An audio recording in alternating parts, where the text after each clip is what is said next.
Welcome back to the Impact Recap. I am your host, Stooge. We're looking at the Impact Wrestling episode from the 16th of February 2017. As always, I'm joined by my right-hand man, the left side of my brain, Gbanks. What's happening, YouTubers? So we had an interesting episode of Impact. This is the second episode under the new regime of Jeff Jarrett, Dutch Mantell, and Scott D'Amore, and things are going well. We opened the show with a mixed tag. It's Decay, Crazy Steve, and Rosemary representing them with, obviously, Abyss. Beautiful Abyss. Versus Brandi Rhodes and Moose. Wait, I want to say it properly. Big Moose. And Mini Moose. Yeah, Mini Moose, yeah. This is actually a really cool match. Now, we have Gento, which it really isn't, but still. Yeah, but it is like, you know, women on women, man on man, like that. And it's one of the automatic tag situation, so if a woman comes in, you got to tag out automatically, so on and so on. But we got to keep in mind that Brandi's only been wrestling training for a matter of months. Yeah, if that. Yeah, like literally months. Like, yeah, fair enough, she was, you know, born into wrestling family. Like, I'm not married into, I should say, but still, like, being... What, 3 months into the business? Yeah, 3 or 4 months in, she's only been training for, so... And she's on TV. Training for that little amount of time. The match that they had, like, yeah, true, they were hiding a lot of her weaknesses. Yeah. But it still came off really well. Yeah, like, she looked good in the ring. This was a really fun match. Yeah. Like, to start off the night, like... You know, compared to what the night was going to be, this was opened it up very well. Yeah, it's just a bit of fun and really well done. But it shouldn't be too, because you got the opponents who are Decay. Yeah, you know, they're supposed to be the monsters and whatever. And but it wasn't. It was just fun. It just worked really well. I really enjoyed it. Now, we had a Eddie Edwards backstage, a brilliant little promo where he's like, I'm just here to kick Davey Richards' ass. Get out of my face. It's the best promo Eddie Edwards has done his whole career, pretty much. Well, I would say that, except when he came to the ring after that, he cut another quick promo, which was fantastic, which was answered by Angelina rather than Davey. You know, he's calling out Davey, doing the whole thing, rah, you hit my wife, this and that. Angelina comes out and cuts a promo on him, which was actually really good as well, because she's always been a great promo worker. Davey comes out to all new music. Which I like. Yeah. I like this new music. And he's referring... Oh, well, Angelina referred him to as the American Wolf. Yeah, it's Solo. Yeah, Solo. Now, he cuts a promo about it being Eddie's fault. Where were you when I was injured? Where were you when my wife was pregnant? You weren't there for us, rah, rah, so on and so on. They have a bit of a back and forth. And this leads to, obviously, a punch-on, which you saw coming from a mile away. Pulled apart by security a couple of times. That was a really good little piece of it as well. Yeah, it makes him look tough and all that stuff. It's a great little section there. And then Eddie challenges Davey to a street fight later tonight. And you know it was going to be a street fight because they were wearing jeans. Yep, they were wearing them goddamn blue denim jeans. Now, if you want to know the difference between a street fight and a hardcore match, it's jeans. That's it. That's it. No variations of weapons. Same. Yeah, like you can... Rules exactly the same, but you just have to wear jeans. You have to wear jeans if it's a street fight. Even the girls wore jeans in the street fight. Recently. So that was great. It's a old tradition that just a weird one for some reason that just gone down in the track. It's like, hey, this is a tradition now. Yeah, you wear jeans in the street fight. Yeah, I think wrestling just trying to make random, stuff traditions, and I guess it works. It works, whatever. Throughout the course of the show, we had a few segments, which was Braxton's bachelor party, which was hosted by the Miracle. Funniest shit I've ever seen. Oh, this is brilliant! If you went back last week, you heard us saying we're over all this. This needs to end. Yeah, this brought me back to life. This just won us over. Yeah. It was great. Just this segment. Like if there was more of, like Braxton Sutters and Miracle doing funny shit, I would probably be more interested. Yeah. It was great. That Miracle is hilarious. All of these segments were just funny as, and that ugly stripper and the old dude with the porn. Yeah, George, old mate George. Yeah, love that guy. Gets squished to death. Yeah, the stoner gets squished to death by the fat jock. Oh, it was a great segment. At the same, it was like a really sad party. Like, you know what I mean? Like, you know, Miracle was trying to say, like, all the cool people here. You know, he had some old dodgy dude, like the ref. A fat, you know, old football player that got, you know, fat and now he can't play. Yeah. You know, the loser smoker that doesn't even smoke, like, just vapes instead. Like, it was just all funny. These losers, like, and, you know, the atmosphere of that party just made it so funny. Yeah, Like, it was amazing. That was all Braxton and Miracle just doing a great job there. Mm-hmm. At the same time, we saw segments of Laurel Vanessa's bachelorette party that was hosted by Ali. Mm-hmm. Wasn't as good, but there were a couple of little funny moments in that too. throughout it. Admittedly, there was a bit of funny stuff. Yeah. This actually, both of these segments played off each other quite well, and I thought it worked really well. You know, for something that's not there, like, you know, Dutch Mantel and Jeff Jarrett's storyline, they obviously did a pretty good job with it. Yeah, they're like, we're stuck with it, let's see what we can do with it. And they're having a bit of fun with it, and it's actually brought this whole thing back. But they're going to end it next week, obviously. That's apparently the wedding, and then they'll have the match the following week. And everything will unveil with what's happening there, and that's, you know, storyline. All right, so we had a backstage D.C.C. promo. I am convinced that they're trying to kill this angle. James Storm, Bram, and Eddie Kingston are trying to kill this angle. Well, I think Bram and James Storm are. I don't know about Kingston. No, I don't know. We'll get back to him because he makes an appearance. Anyway, they challenge Jessie Godderz, and Kingston's going to face him later on. So we'll get back to Kingston. Hardys arrive at the stadium in Mexico looking for the promoter. Now, this played out throughout the show as well. Yeah. I was about to say, this was practically the start of the show. This was some of the funniest stuff. Conan saying, like, I can't afford to pay you. And they're like, we don't want your De Niro's. We just want the gold. And he's like, oh. And he's playing along with him, too. Like, no, you've got to do what he's got to do, man. He's got to go for the gold. Do it. Yeah, take those titles. And then he turns around in Mexican to the other dude. And he's like, they're going to work for free. Look at these dumbasses. They're going to work for free. What if they win the title, sir? Don't worry about it. They're not going to win. And then he's telling his mate, like, quick, go buy all the bootleg Hardy stuff you can find and sell the shit out of it. No, make as much bootleg stuff you can. We're going to sell the shit out of it. Yeah. Like, played the Mexican stereotype amazing. Conan so much. Conan is amazing. That. Yeah. And if you don't know who Conan is, look up some old WCW. He was in TNA for a while as well. I actually found him out for TNA, admittedly. I didn't know he was in the ECW. He was. No, WCW. WCW, sorry. Conan's amazing. And he was wrestling for a long, long time. He's brilliant. And he owns AAA. Yeah, so, okay. Now, we might as well just cover this now. Like, so later on the show, we saw clips of the match between the Hardys, Psicosis, and Super Crazy for the AAA tag team titles. Yeah. It was only clips, but even what we saw, it looked fun. Yeah, look, like I actually want to go. I now realize why they did this. Yeah, to promote, like, you know, AAA and stuff. Now I actually do want to go watch that match. Yeah. Like, you know what I mean? It was a great promotional tool. No, and it works so well with, you know, the Matt Hardy, because now how I feel like, you know, that whole Matt Hardy stuff at TNA, it's great and whatever, but, you know, it was overshadowing the other stuff that was happening at TNA. So now that they're actually, you know, on the road, they're actually traveling and stuff, it's you know, the focus is back on the roster in TNA. Yeah, but you still care about what's happening. You know, with the Hardys. So it's brought me back and I love it. Yeah, it's good. Absolutely. And it was so much fun. And the crowd was so into it. I loved it. Yeah, it was Mexicans great. know how to have a good time. So yeah, I think I'm going to see if I can track down that match so we can check that out at some stage. All right, back to TNA. We had, or Impact Wrestling, I should say. It's not TNA anymore. My apologies. We had Kingston versus Jessie Godderz. So I did make some notes for this match. Very, very light notes. One is, goddamn, Kingston's overacting is so... It's out of control. Not even overselling, just overacting in general. Yeah, it's out of control. There was a point that he literally had 1 second on the ground and he managed to find a way to overact lying down. That's not possible. Yeah. And he did it. Overacted lying down. Like, dude, you need to rein that shit in. If you're doing a house show in a barn with 5 people, I get it. It's just fun and silly and ridiculous. You're on TV, and the problem is that he stands out so much compared to... Because everyone else is playing it straight. And then he's overacting like a clown, and he just comes across like a clown. And it's not like he's not a talented wrestler. But his overacting just destroys anything credibility he has.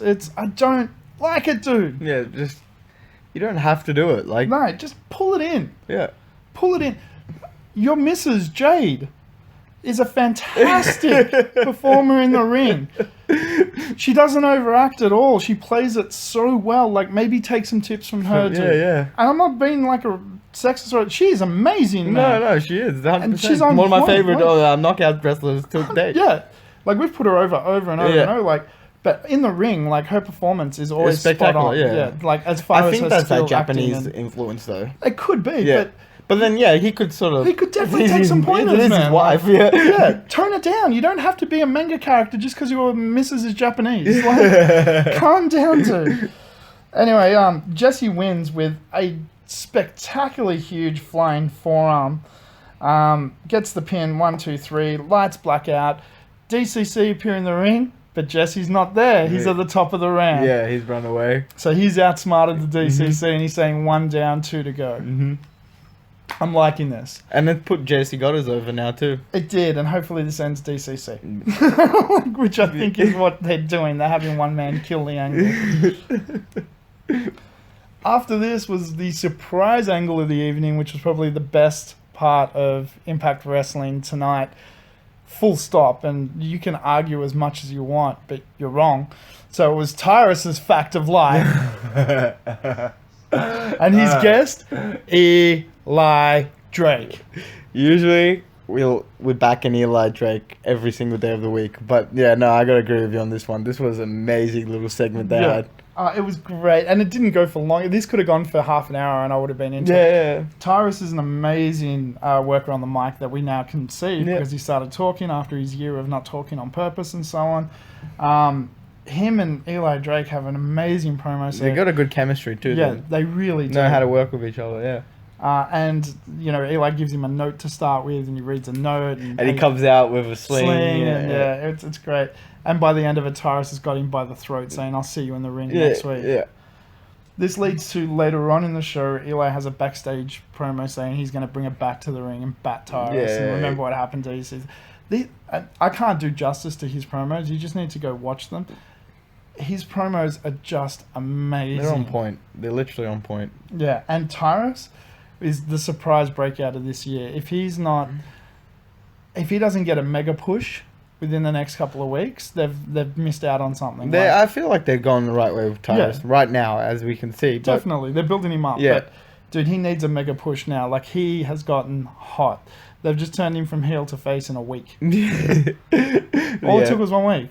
Like, it's great. And that all the stuff that they do, Eli Drake and Tyrus together, has been amazing up until this point and will continue to be. And I think we said last week too, Tyrus has got connections with like other media outlets and what sorts. And, you know, if TNA were to push him a bit more further, he could promote the company much, much more just because of, you know, the shows that he's on. And he still does. He's on the Sam Roberts show, our radio show all the time. He's on Fox News. Yeah. He goes on Fox and Friends and he like argues stuff with them because he's incredibly intelligent. There's all sorts of stuff. And yeah, it doesn't matter what you think of Fox News. Go watch Tyrus on it. But like he's got a whole lot of stuff that he does outside of TNA. Yeah. Like give him a title. Yeah. Or give him something. Like give him the tag team titles. Just him himself. Yeah. That'd be great. Okay, so back to TNA. After that, we actually had the Hardys versus Psicosis. We've already covered that. Back to TNA, we had another Sienna versus Brooke match. Mm-hmm. Now, of course, Sienna is always flanked to the ring by Maria.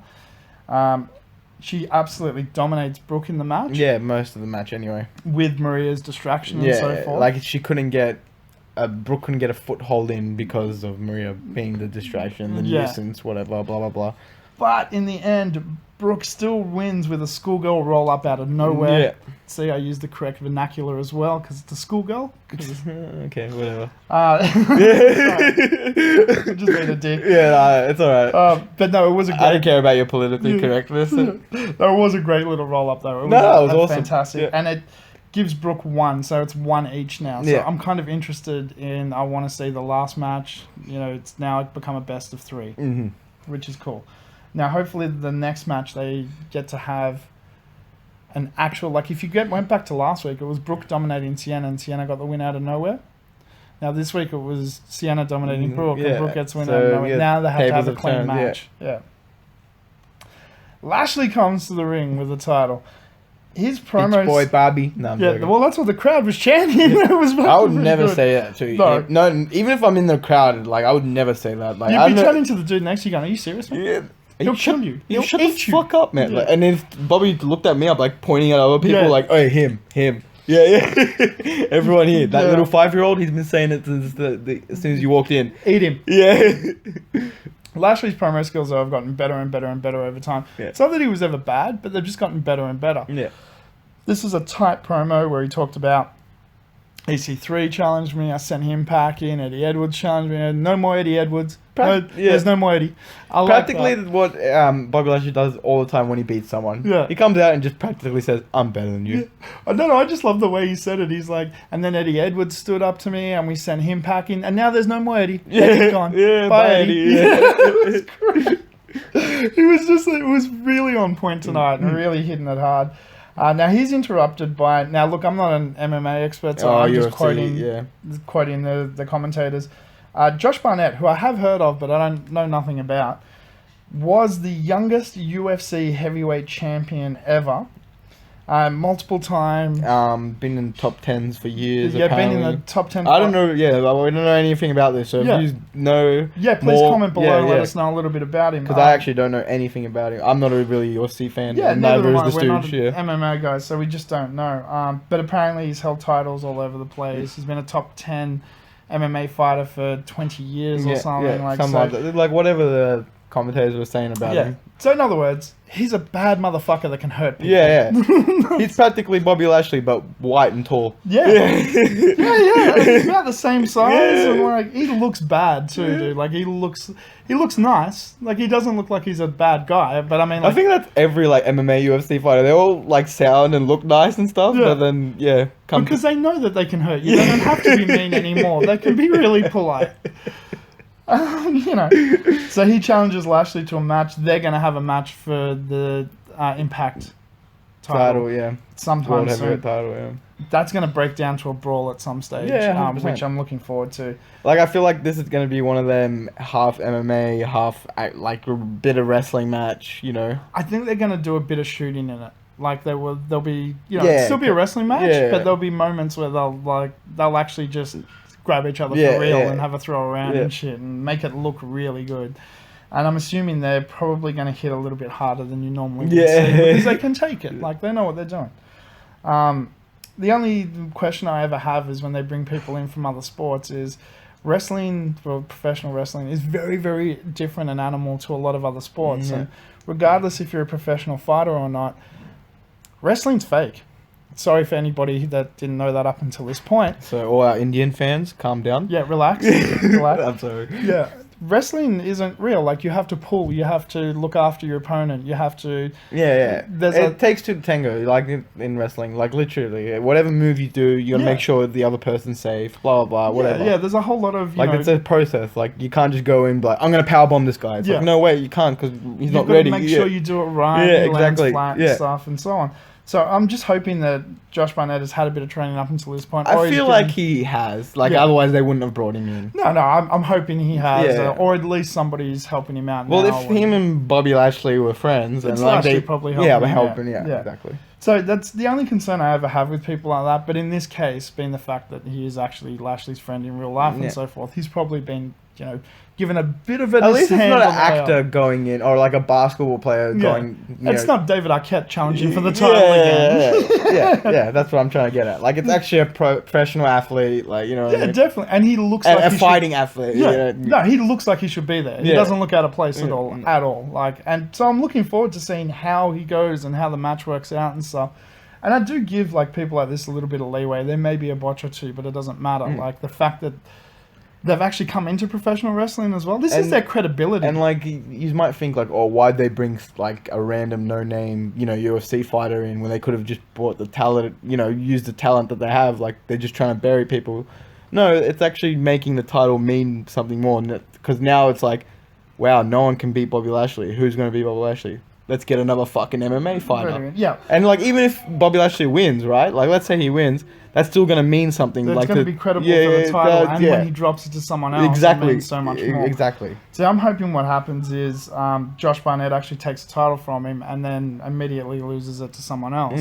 And somebody who hasn't held it recently either, because that automatically establishes them immediately. Yeah. So we'll see what happens. Like, this could play out really well, or this could play out really poorly. Like, there's not going to be an in-between. Yeah. But knowing the way that Jeff Jarrett and Dutch Mantell and Scott D'Amore work, and the fact that, you know, this is, again, a professional fighter and athlete, this has a potential to be really good. Good, yeah, exactly. And in your main event, the match that we'd all been looking forward to all night, it's Eddie Edwards versus Davey Richards in a street fight. Of course, Davey comes out with Angelina Love flanking him. You know there's going to be shenanigans immediately because Earl is the ref. Poor Earl. Wow, like, this was good. Would you say that? Well, okay, so it wasn't a match. No, it wasn't a match. No, not at all. But this is progressing the story. Like, right? the match was meh for me, but like the ending of this was actually what, you know, and that's all they needed to pull off, right? Now there was a good spot where Eddie flies over the guardrail doing a suicide dive, like literally nearly kills himself. That was like goes over Davey, and like over the guardrail, over the guy, literally lands into the fans. It was just huge. But the whole point of this was to get over the ending. The rest of it didn't really matter. Yeah. So the ending was important, and that's when Alicia, Eddie Edwards' wife, comes to the ring to help him because Angelina and Davey are viciously beating him and using chairs and being dodgy and so on. She jumps on the back of Davey. Angelina pulls her off, handcuffs her to the ring. Then they get 2 chairs and just beat the piss out of Eddie Edwards. Yeah. Finally ending with a huge concerto, which was just... So, like, that's when you put a chair over someone's head and then smash another chair into it. Edge and Christian used to do that. So that was just massive and vicious. And just to, like, show how evil Angelina Love and Davey Richards are, she even turns around and kicks Earl in the balls for no reason. Like... And I don't think that was part of the match because Earl looked like he was in genuine. I think she was just like, hey, remember all the times you inappropriately touched me?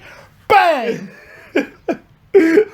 Earl can sell really well, or he was genuinely hurt. Oh, I'm convinced. But you see the swing on her kick, like she went for it, dude. Just like last week when she went for that punch. Yeah, I think she got to learn to pull her punches a bit more. Yeah, I think Angelina Love snapped for real. Like, I think she's forgotten that it's fake. Like, I think Lashley needs to sit down with her. And just be like, hey, remember, we're not actually trying to hurt each other. Like, really? Yeah. Sorry, Earl. What do you mean? I lost a testicle because of you. Yeah. You're lucky I'm so old, I'm not having kids. Yeah. Unless you want one, baby. Yeah. Sure. He gets a black eye as well. Yeah. But... that was, dude, come on. Like, you're a bad guy. You just kick an old man in the balls for no reason. No, she's more of a heel than Davey right now. For sure. Yeah.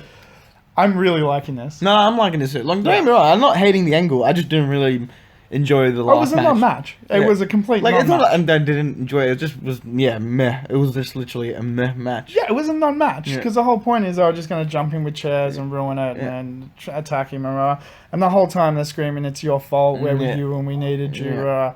So they're kind of the bad guys, but they're kind of not. Because you're like... kind of get where you're coming from. Like, he's your but friend the right way to do things and the wrong way. Oh, yeah, definitely. But it's like, you don't knock out your best friend, wife, in like national TV and shit. Yeah. Like, you know, dude, I totally agree. They're doing it the wrong way. But at the same time, they got a genuine grievance. Genuine. I get it. It's not like they're evil because they're decay. They actually. There's a point. Yeah, there's a point they're bad. Like, and it kind of makes sense. And you're like, I don't like how you're doing shit, and you're evil and clearly nasty people, but kind of get where you're coming from. Like, but what did Josh refer them to it as? Oh, Bonnie and Clyde. Yeah. It was. I'm actually really enjoying this, and I like the fact that we've been calling that Davey should have turned heel a long time ago, but he got injured. Unfortunately, he's been away for a long time. He works much better as a heel. Angelina Love has classically always been a heel, and the fact that they're returning makes them a face. Like, that's just the way wrestling works. Once you've been away for a while, you come back, the crowd loves you. You're a face automatically. So it's hard to get over as a heel as when you're coming back, but they've done such a good job of the acting and this angle of laying people out so viciously and just being so wild and so vicious and so violent. Like, the violence level is so high. Like, it's ridiculous. Punching a little girl in the face, like, it's so hard. Like, last week and this week, just cheering the shit out of a guy. Like, if they hit him any more with a chair, like, come on, seriously. There was a fair few unnecessary chair shots, but whatever. There's a cut, like, when you hit someone with a chair once or twice, you're like, oh, I get it. You're the bad guy. You're hurting them. They were snapping the crap out of him. After the 15, 20 time, you're not the bad guy anymore. I'm going to call the police. Yeah. Now it's just assault. Yeah. It was, I'm liking where this is going. I'm looking forward to them having a... Look, I can see this going to lockdown. Really? And having a steel cage, Eddie Edwards versus Davey when is lockdown? I lockdown? Don't know, Okay, because they just make it up these days. But, I would put this, like, I'd make lockdown next month. Because we're already halfway through the month. Have 2 pull-aparts between now and then. Yeah. And then, that's a good way to reintroduce Jeff Jarrett as a GM. And have him just come out and go, I've had enough of this. And they're like, what are you doing here? He's like, I'm the boss. You two are going to be in a steel cage next week. It's lockdown. That would be cool. Like, but some way that this has to blow off in some way. There has to be a couple of actual matches because these guys are so uber talented. I want to see him in a match. That's why I was a bit upset, I guess. Like, you know, with this match because I thought I was going to see. It was spectacular, but it was really just... Don't you get what they're doing? Yeah, I know, I get it. That's what you want. Yeah. You can't have it just yet because now you want it more. Yeah, true. I guess so. Because I want it so much more now because it's still like, you know... Yeah. It's them two. I want to see it. Like, the fucking brothers, man. Now they're going to fight each other. No, I'm joking. But all in all, like, okay, so what did you think of this episode of Impact? I really liked this episode. Like, so did I. Last week and this week have been 2 great performances by TNA. Yeah. I mean, Impact Wrestling, sorry. And please continue. Like, I've really enjoyed the direction they're going. Exactly. Like, just the story, like, everything's more tight now. Yeah. It's starting to feel like a real wrestling show. I know it sounds bad of me for saying it, but it's starting to look a bit more like WWE-ish, but not in a way, if you know what I mean. Like, I'm not trying to... I get what you mean. Like they're actually taking... Like, you know, they're actually, you know, caring about the, you know, the storylines. They're actually putting effort into the promo packages and stuff. Yeah. Like, some of the stuff that was cut and edited today actually looked like, you know, someone from the WWE network made it up. You know what I mean? Like, and I hate that I have to compare it to that, but you know what I'm trying to say. No, I completely get it. It just looks cleaner. Yeah. It looks a lot cleaner. It doesn't look like it was made, you know, with a iPhone on live stream, you know what I mean? It actually looks really good. And this is a type of show that's easy to palate as well, in the fact that, like, a casual fan could watch this and get what was going on. Mm-hmm. Because they did do a couple of little, like, what happened last week. Yeah. Just to keep new people up to date and stuff. Oh, dude. But not too much. It wasn't like an hour of it. It was only, you know, 5 minutes sprinkled in here and there. This is what happened last week. That's what I love about TNA. Like, you can literally watch it, like... You don't have to go and like, oh, fuck, I got to go back and watch, you know, a year worth of it or 6 months prior, then be up to date. No, you literally can just watch it from whenever time you want, whenever, you know, whatever day you want to start it on, and it will be just the same, like, week in, week out. Like, it's like... You won't miss too much continuity, like... Because they'll bring you in. Yeah, they'll keep it up to date for you, so you know what's going on. And you actually know, by the end of, like, the month, you actually know everything about TNA. Yeah. Look, I'll make an example. Like, at the latest Elimination Chamber WWE event with the tag team, Royal Rumble... not tag team, Royal Rumble, round robin match that they had, that Heath Slater and Rhino were in. Unless you knew the whole story arc of Heath Slater and Rhino... It didn't make sense why the crowd was so upset. Like, if you were a casual dude that just came in, you'd be like, why are they so over? But if you know their whole story arc, it makes sense. And the whole, like, our kids thing. Here, you don't have to do that because you just tune in and they're like, here's what's happened up to date in 2 minutes. So you know what's going on. And now let's move forward. Yeah. I like that. They treat it, even though they treat the wrestling like wrestling, not like sports entertainment, they treat the... storylines like actual TV shows, not like sports entertainment. So I'm enjoying it as well. I totally agree with you. I think you're right on the point, dude, and there's not much more I can add to that. So thank you so much for listening, because that's it. Yeah, that's it for us. We're done for another week. Mm-hmm. Oh, wait, before we go, a quick shout out to that fan that helped Eddie Edwards up. Yeah. No, we appreciate that. Like, a lot of other fans would have been trying to touch him and, like, grope him while he's down and stuff. Maybe pat him like an animal. Yeah, pat him like, I'll take a photo of him. No, he genuinely put his hand out, helped him up, and send him on his way like he was a coach. Like, keep going, buddy. Yeah, good on you, buddy. Off you go. Hit him and try again. Yeah. So, yeah, shout out to that guy. Yeah, good job, dude. Good fan. Yeah. And until next time, I've been your host, the Stooge. I'm Gbanks. And don't forget, adventure, excitement. Stooge craves not these things. Welcome to the Stooge Revolution.